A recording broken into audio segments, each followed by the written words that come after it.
Chapter 5. Let me smoke a little bit. I really do love this. I love this writing. I really do.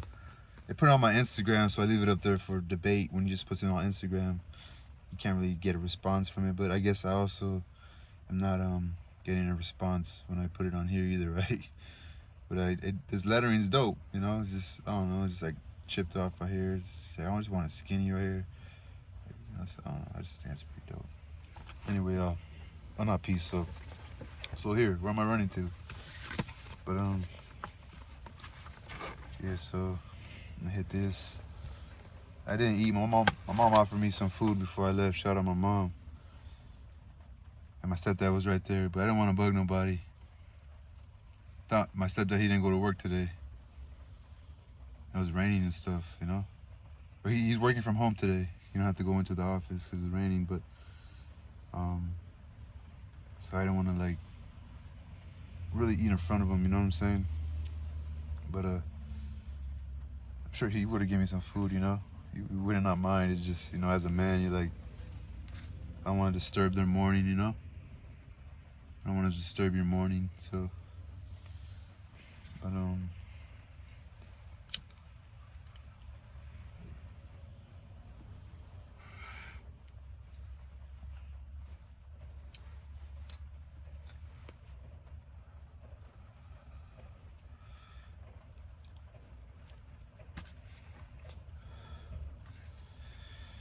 but about to be Christmas, so be excited for it. You know, if you can't afford anything for nobody, it's fine. It's not like a big deal or nothing, you know. It is what it is, you know.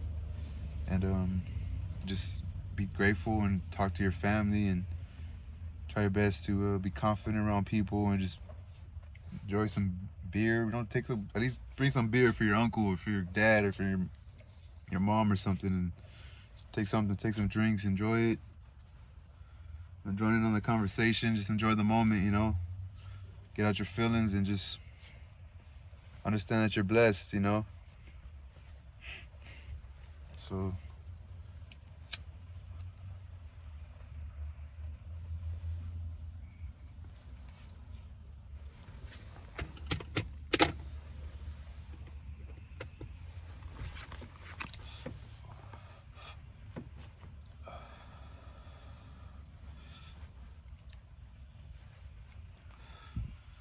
there were moments of waiting the youth thought of the village street at home before the arrival of the circus parade on a day in the spring.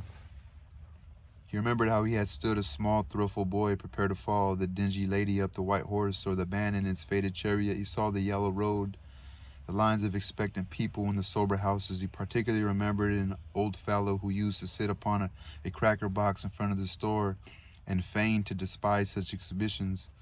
1,000 details of color and form surged in his mind. The old fellow upon the cracker box appeared in the middle of prominence. Someone cried, "Here they come." There was a rustling and muttering among the men. They displayed a feverish desire to have every possible cartridge ready to their hands. The boxes were pulled around into various positions and adjusted with great care. It was as if 700 new bonnets were being tried on. The tall soldier, having prepared his rifle, produced a red handkerchief of some kind. He was engaged in knotting it about his throat with exquisite attention to its position when the cry was repeated up and down the line in a muffled roar of sound. "Here they come, here they come." Gun locks clicked. Across the smoke-infested fields came a brown swarm of running men who were giving shrill yells.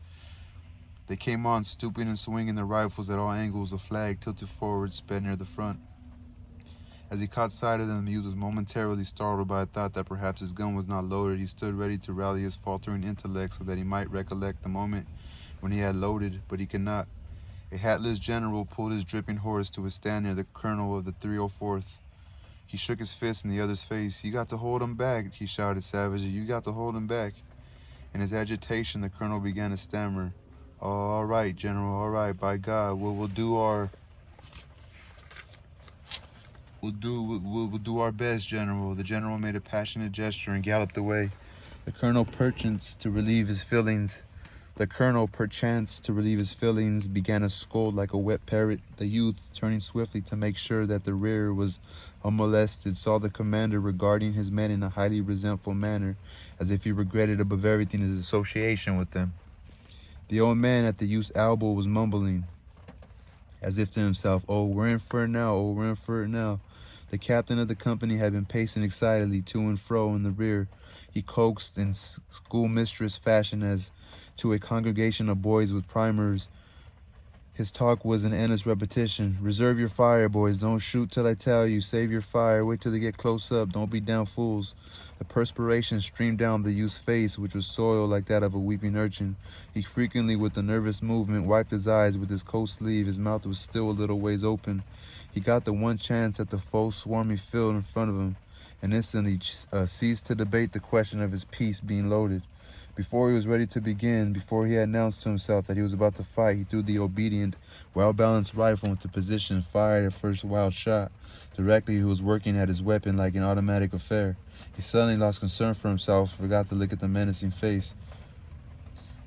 He got the one glance at the foe's swarmy field in front of him, and instantly ceased to debate the question of his piece being loaded. Before he was ready to begin, before he had announced to himself that he was about to fight, he threw the obedient, well-balanced rifle into position and fired a first wild shot.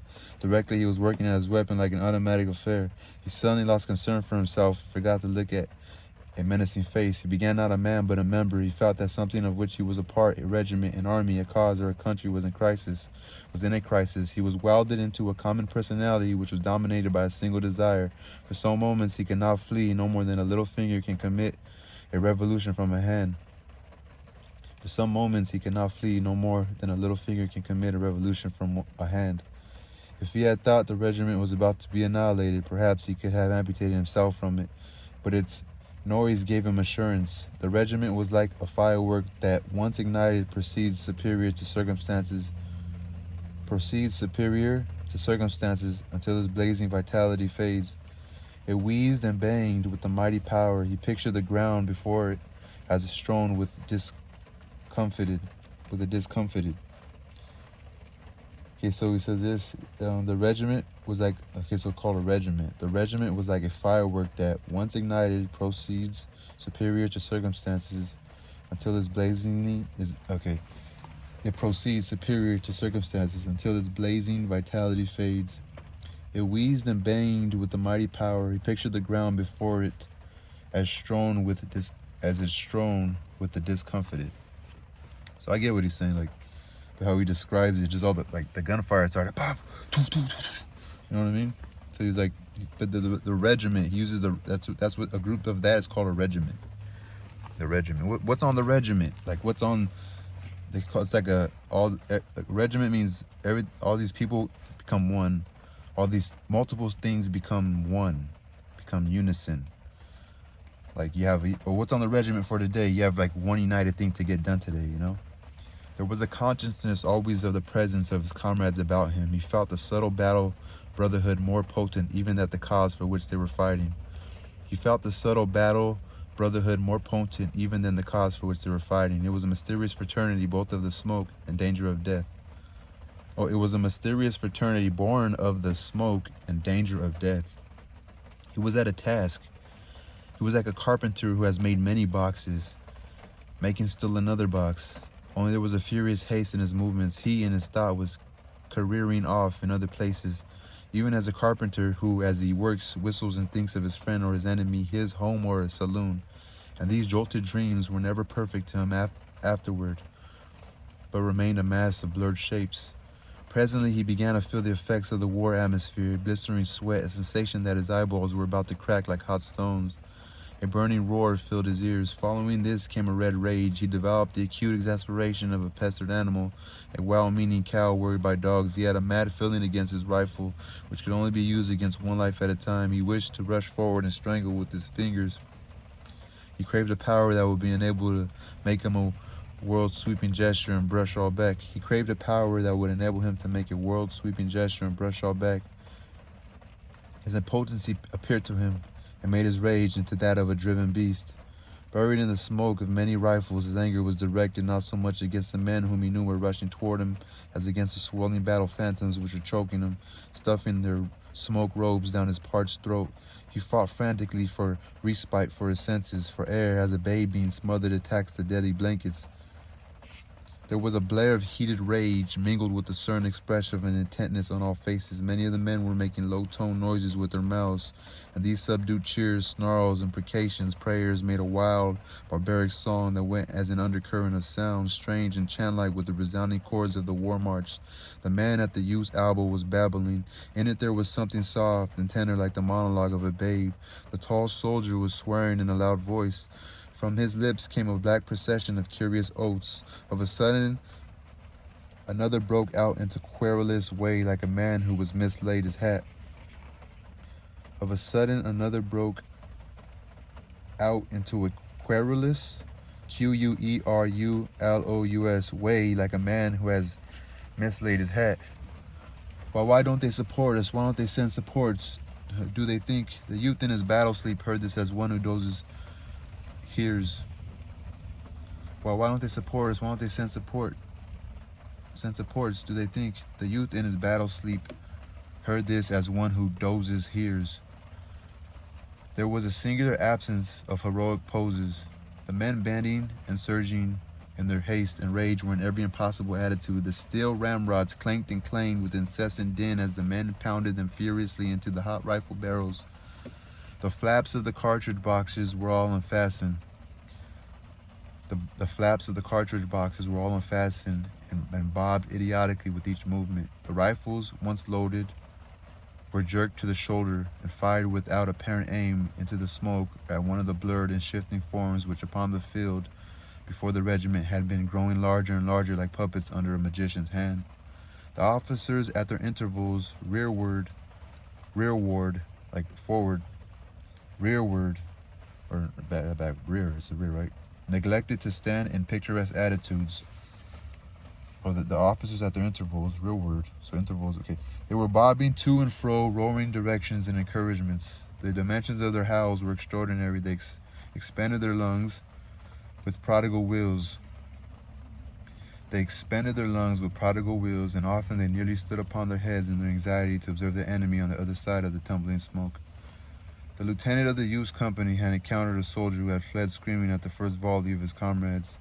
Behind the lines, these two were acting a little isolated scene. The man was blubbering and staring with sheep-like eyes at the lieutenant who had seized him by the collar and was pommeling him. He drove him back into the ranks with many blows. The soldier went mechanically, dully with his animal-like eyes upon the officer.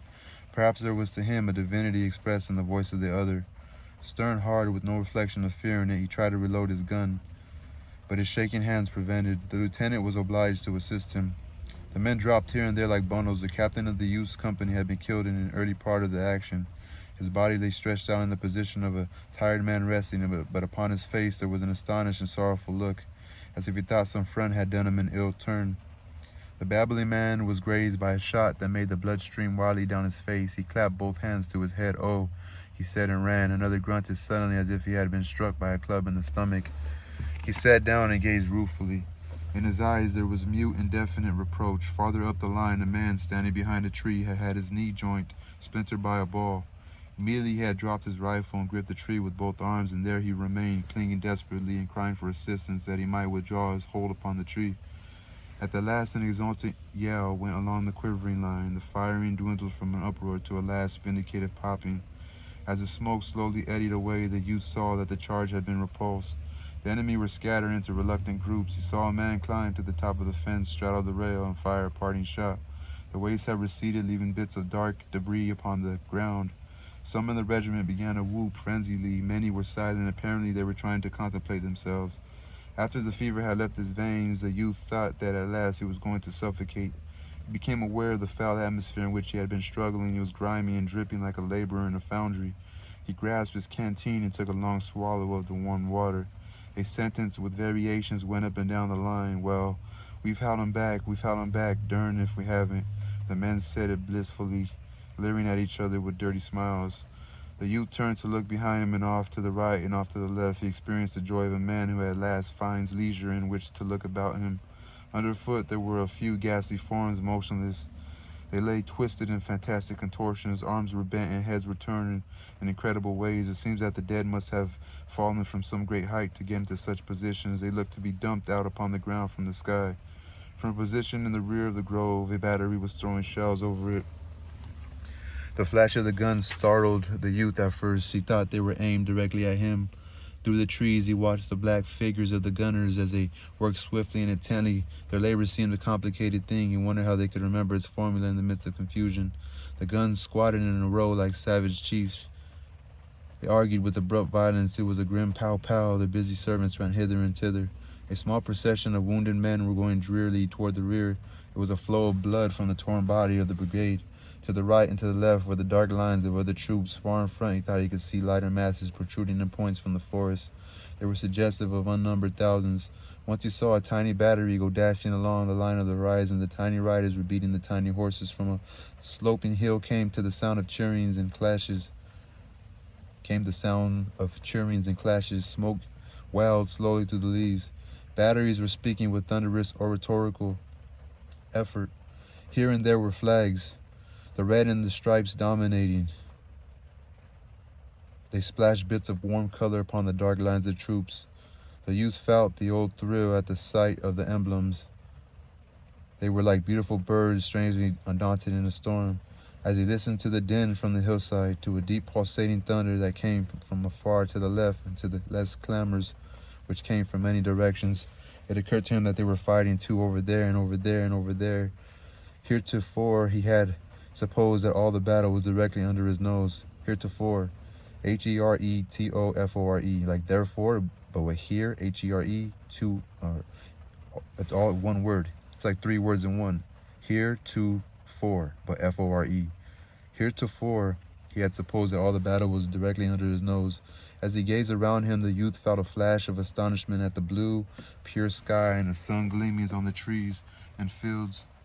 As he gazed around him, the youth felt a flash of astonishment at the blue, pure sky and the sun gleaming on the trees and fields. It was surprising that nature had gone tranquilly on with her process in the midst of so much devilment. It was surprising that nature had gone tranquilly on with her golden process in the midst of so much devilment. All right, that's the end of that chapter. I'm on chapter 6 now, but that was the end of chapter 5.